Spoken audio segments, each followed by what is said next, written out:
So by now I realize that it has been quite a while since I've sat down and talked to this camera, and there has been a lot of news in the MMA world since the last time that I did it. I mean, geez, I think it might have been, literally September might have been the last time that I sat down and did this. It was definitely long enough that I could actually grow this little mustache, which I'm not going to keep permanently. I'm going to keep it for a little while. But in the meantime, there's a lot of ground to cover, and I think that I might have to work pretty hard to try to get caught up. And if I don't get as busy as I was throughout the month of September, with any luck, I'll be able to do that. But the one topic that is kind of really burning a hole in my mind, as much as anything else, it was this past UFC pay-per-view. And so one of the big fights on everybody's, as a matter of fact, a lot of people thought that the biggest fight on the card was going to be Robbie Lawler versus Nick Diaz, part 2. And so it had been 17 years since part 1. Nick Diaz won that fight by a knockout. And so this was something that was, in a lot of people's minds, a long time coming. And not only was it 17 years since the first time that Robbie Lawler and Nick Diaz fought, if you can believe that, 17 years, but it had also been, I believe, about 7 years since the last time that Nick Diaz had been inside a UFC octagon. And I have to say that regardless of everything that some of these commentators have said, regardless of everything that the UFC commentary team on the pay-per-view had to say about it, damn, he looked it. He looked like he had 7 years of ring rust on him. In all honesty, he almost looked like he had 17 years of ring rust on him. And so the first thing that happened in relation to that fight was that the week of, they made this sudden decision at the last minute that they were going to make this fight not at the welterweight that they had originally planned at, but suddenly it was going to be a fight in the middleweight division. And that was for one simple reason, and that was that Nick Diaz did not have a chance in hell of getting even close to the 170 pounds. He was just too out of shape, and when he got into that octagon, man, did he ever look it. And so, I have to admit that maybe this was a mistake on my part. But when I heard that they were going to make this fight at middleweight instead of welterweight, I actually did get pretty excited. I didn't really stop to think about it. And the reason for that being that middleweight is actually, it's my favorite division in all of MMA. And that's because, in my opinion, you see more of the things that really make this sport what it is at middleweight than in any other division, in my opinion. Just about everybody in the middleweight division, just about everybody has hands. Just about everybody can grapple.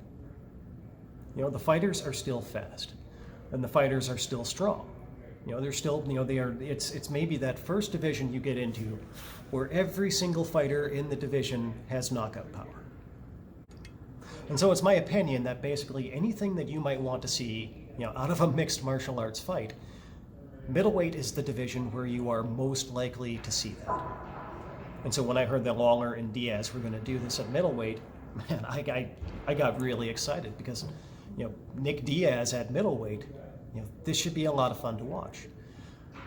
And then the fight started, and to be honest with you, I didn't think that it was as much fun to watch as I think that a lot of people were expecting. After 7 years of waiting to see Nick Diaz again, I think a lot of people were expecting, a lot better than what they saw.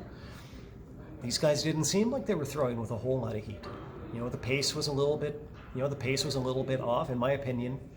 Portions of that fight, they looked more like a couple of 4-year-olds having their first real, their first real fight, and they have no idea what it is that they're trying to do. And they're just kind of grabbing on each other and, kind of hitting each other, but not real hard because they don't know, because they don't know how hard or even how fast to go. And so, the commentators, were sitting there and they were trying to tell us that this was an amazing fight, and I was just sitting there watching it. It's like, is it really? Is it really? Like, I don't think so. And so the commentators, they were trying to talk this fight up like it was some kind of just like an absolutely epic war that you were watching. And, you know, really just, you know, Nick at the very least, you know, Nick looked soft. You know, Robbie, he kind of looked like Robbie, and he kind of looked like what you should maybe expect Robbie to look like at middleweight, but Nick was definitely not there. And if you had any doubt that Nick Diaz just was not the same fighter that he used to be going into this fight, you know, look no further than how the fight ended. You know, about midway through the third round, Robbie knocks him down, and then instead of getting on him and finishing him, you know, he kind of, and he walks to the center of the octagon and he points down and he basically says to him, hey, meet me here. You know, the way that the Diaz brothers used to do quite often to guys. And Nick Diaz did not go up and go meet him in the center of the octagon. He quit on his ass. I don't know if I would go so far as to say that it was a Sonny Liston moment, because quite frankly, the stakes were not, you know, for Nick Diaz what they were for Sonny Liston, you know, in that famous fight against Muhammad Ali, where he gave up the World Heavyweight Championship sitting on his stool. But Nick Diaz, you know, one of the famous Diaz brothers, the two guys who are known more than anybody else, you know, for their willingness to get into that octagon and just bang with absolutely anybody and go until they have nothing left. Suddenly, a Diaz brother is quitting on a fight? I have to be one of millions of MMA fans who thought that whatever else a person might think of the Diaz brothers, you would never have seen that. And so at the end of all of this, there is a question that comes up. And it is quite simply thus. It's a question of motivation. And it's not just a question of motivation relating to Nick Diaz. I think that in hindsight, it is obvious. You know, some people even say that it was quite obvious going into that fight. Nick Diaz, he did not have the motivation to actually go in there and fight. But what I don't understand about this fight is what has motivated, you know, all of these commentators. You know, whether it was the cage side commentary team at the UFC pay-per-view, or even guys like Chael Sonnen talking about it after, and suddenly, you know, we're expected to believe that this was some kind of like a classic, you know, Nick Diaz brother fight. And I just don't understand the motivation, you know, what it is that's convincing these guys that they have to do this. Is it because the Diaz brothers are, you know, such a big couple of stars and they're so lucrative for this sport? I mean, there is no doubt that based on the kind of, you know, some of the online metrics, you know, some of the content that the UFC posted about that fight, you know, of the three main fights that were on that card, and so of course it was the Diaz brothers, it was the Shevchenko fight, and then of course the main event, you know, Brian Ortega and Alexander Volkanovski. Of those three fights, it was the Diaz and Lawler fight that got the most attention online. So obviously that was the biggest one, you know, because arguably it had the biggest star on the card on it. And so even when one of their stars goes out and lays an egg, it does kind of feel like maybe there was some motivation there to protect them. Oh, and by the way, I mean, I would say that, quite frankly, you know, the UFC is not the only you know, it is not the only promotion to recently bend some stuff to protect one of their stars. I think if anybody watched that Michael Venom Page versus Douglas Lima fight at this past Bellator event, you had to have been absolutely mystified by that outcome. I mean, you know, they fought what I thought were, for the most part, three pretty close rounds, but I thought they were all three pretty close rounds in favor of Douglas Lima. And yet at the end of the fight, you got a split decision, you know, in favor of MVP. And it does feel like Bellator did bend a little something there, you know, to protect their star. And in that particular case, they decided to, you know, to bend the scoring to protect MVP. In my personal opinion, I think that was pretty obvious.